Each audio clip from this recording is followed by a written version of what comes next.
Having a camera that makes you shoot is the most important camera to have. This is why I decided to pick up the Sony A7cii Mark II. Some people might call it gear acquisition syndrome, but I like to believe that it's more of acquiring the tools to help me stay creative and inspired. The feel of having this camera in my hands while just thinking of the possibilities of what I could create due to the size and compact feel of it. Having the compact full-frame body of this camera for projects where I can be fast and efficient without feeling like I have to lug around too much gear is something that will help me stay motivated. One of my favorite features that I can do with this Sony A7cii Mark II is that I'm able to shoot in a cinematic way by using the markers to shoot in an aspect marker 2.35 by 1 crop ratio, and then generate a new JPEG with the crop applied to it to give the photos a new feel than just taking photos normally. I know that can seem it's something silly to get a camera for features like this one and among other options, but to be honest, as long as I'm getting the gear that makes me happy to go create and stay creative, that's all that matters anyways.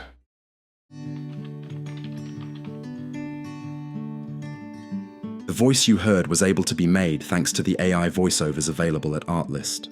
So how crazy was that? Artlist is changing the game with their AI voiceover feature that is now available in their subscription model. I wanted to use the AI voiceover for that intro segment of my video because I wanted to have a different type of feel to it. And with Artlist AI voiceover, it just made sense to go ahead and test it out to see what I could do to push the limits, since sometimes I don't want to use my own voice. So going through Artlist's catalog when using the voiceover with different types of voices is really helpful and nice to be able to do that if you're wanting to have voiceovers that's done professionally, especially if you're shy to be on camera, or if you don't have the budget to hire a voiceover artist. So if you want to sign up using the link in my description, go check it out. And if you sign up for the annual subscription, you get 2 extra free months with it. By doing so, you help support the channel, which I appreciate so much. So thank you in advance for that. But now let's dive further into some details as to why I really got the Sony A7cii Mark II. The Sony A7cii Mark II is something that I was eyeing before I even considered getting my ZV-E1, and especially once it came out. The main reason why I went with my ZV-E1 was because of the video capabilities and the features that it had, because I had my Sony A7 IV when it came down to photo and everything that I would need in a photo kind of for the more professional setting, especially for more client work style. For me personally, I've been diving into not doing as much photo jobs for people, but more doing select type of photo jobs when it comes down to things that I would want to do. And I've noticed that for me personally, the Sony A7cii Mark II, even though it has a 1 SD card slot, would be more than perfectly fine if I would need it for that.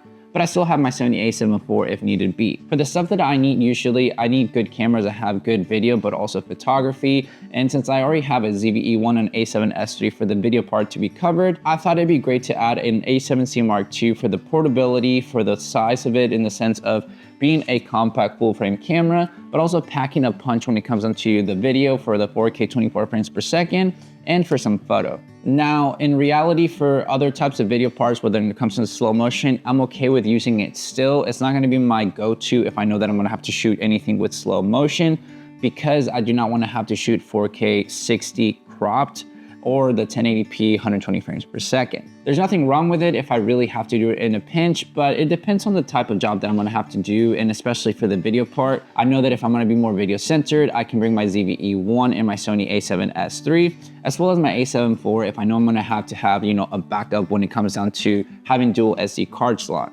But in reality, why I really was intrigued to get the Sony A7cii Mark II was just because it made it feel like a more compact full frame camera. Like, how Fuji has made me feel more artistic, that's what this camera has made me feel. I've actually been enjoying shooting at the crop factor of the 2.35 by 1 because it has that cinematic feel where you can put it in camera if you want to crop it that way with like a JPEG if you want to. And using these type of film simulations that I found online, it's kind of helped out to be able to do that pretty nicely.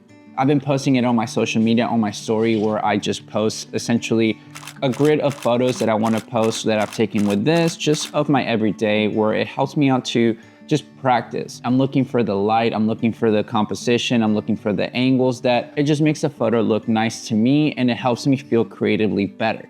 That's one of the reasons why I used to shoot with Fuji a lot, which I still do. It's just a different type of feel to things. With my Fuji X-E4, it's a great camera. I think it's still great. I just don't really see a need for me to have that one because I picked up the GFX 50S Mark II, and that gives me the Fuji recipes if I need to, but also gives me just, you know, Fuji colors and everything. I do have my wife's XS10 if I really need to shoot any simulations that I can't do with anything else. So for me personally, I just wanted to go with the full frame look because I just enjoy it better with the lenses that I have. I know some people are gonna say that it's just, you know, the gear acquisition syndrome or gas or whatever they want to, but personally for me, it's not. It's just something that I know it will make me feel creative and stay on top of my game. So there's nothing wrong with that. I have friends of mine that only have one camera. I have friends of mine that have way more cameras than I do. And to be honest, to each their own, because literally to each their own is when it comes down to creating. You will know what's best for you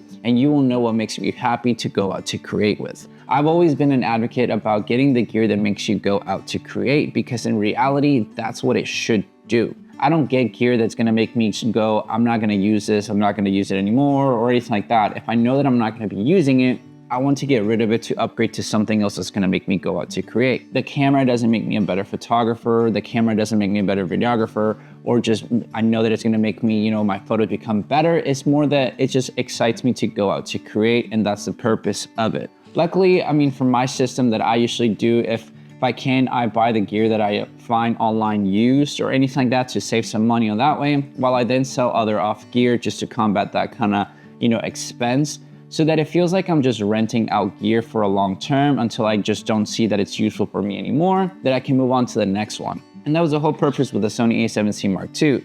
It's felt like a different camera to just see things in a different way.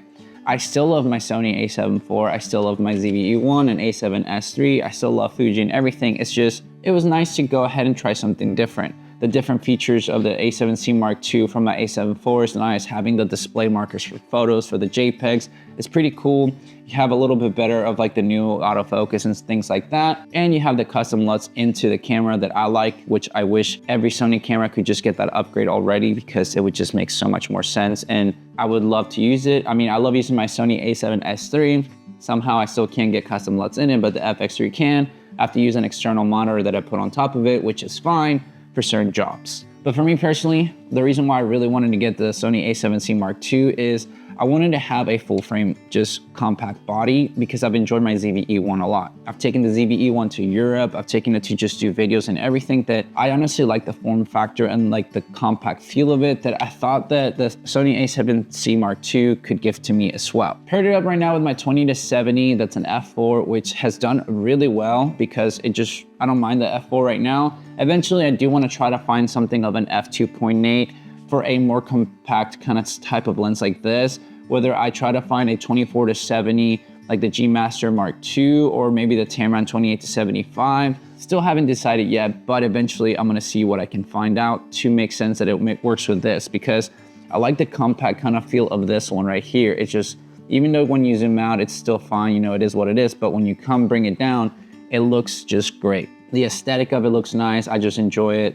And I have like a little 35mm pancake lens that I'll use with it too if I want to have something compact that I've done with my ZV-E1. But now I actually have a camera that has good photo capabilities with a little bit extra megapixels and as well good video, enough to capture memories and everything that I want to capture. But that's pretty much the reasons why I wanted just to kind of get this camera. It's not because I think it's going to be better than other stuff or it's superior over Fuji or anything like that. I think you're comparing different like apples to oranges when it comes down to comparing camera systems that way.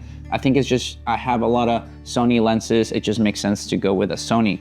I thought the Lumix S9 was gonna be great until I started seeing a little bit of the warping of whenever people are taking photos. And for video, it sounds great as well, you know, for like kind of like a compact kind of body type of camera. But for me, the A7C Mark II just checked more boxes and I didn't want to dive into a different system anyway. The Fuji is great, it's just, I don't really have a use for it. I genuinely enjoy editing my RAWs a lot more than the recipes, because even when I do the recipes for my A7C Mark II, I'll still go and tweak them to my liking anyway. So it's getting to the point where I'm still gonna be just editing RAWs and I prefer it 100% more than the recipes. It's just, I don't know, it's just my liking, I guess. And If you're a type of person that just likes the recipes because they're fast and efficient for you, that's great. I mean, just for me, I enjoy the process, therapeutic whenever I'm editing anyway. So I'm okay with editing my RAWs, and probably one of the bigger reasons why I went with the A7C Mark II. It reminds me of the Fuji type of camera, but I just have my full frame lenses that I can use that I just enjoy better to use anyway, to be able to create the things that make me feel inspired and creative and everything. But that's pretty much the non-scientific reasons as to why I picked that Sony A7C Mark II. I don't think it's gonna be like the end of the world if you don't get this camera, or if you do, I don't really care if it's, you know, the camera that you want to go with or not, or you're gonna tell me that it's stupid to get it. It's what makes me happy, and that's the ultimate thing when it comes down to any gear that you get, is if it makes you happy and it makes you go out to create, get it. But if you have any ideas of what you want me to test out with this camera, because it might help you out, please leave a comment down below and I'll try to make a video on it to see if I can get any features that would make sense for you, to get some explanations or testing done, so that maybe it'll be the camera for you, maybe not, who knows, but for me, it has been. But with all that said and done, guys, thank you so much for watching this video. Make sure to like and subscribe, share this video with a friend. I'll catch you guys in the next one. See ya.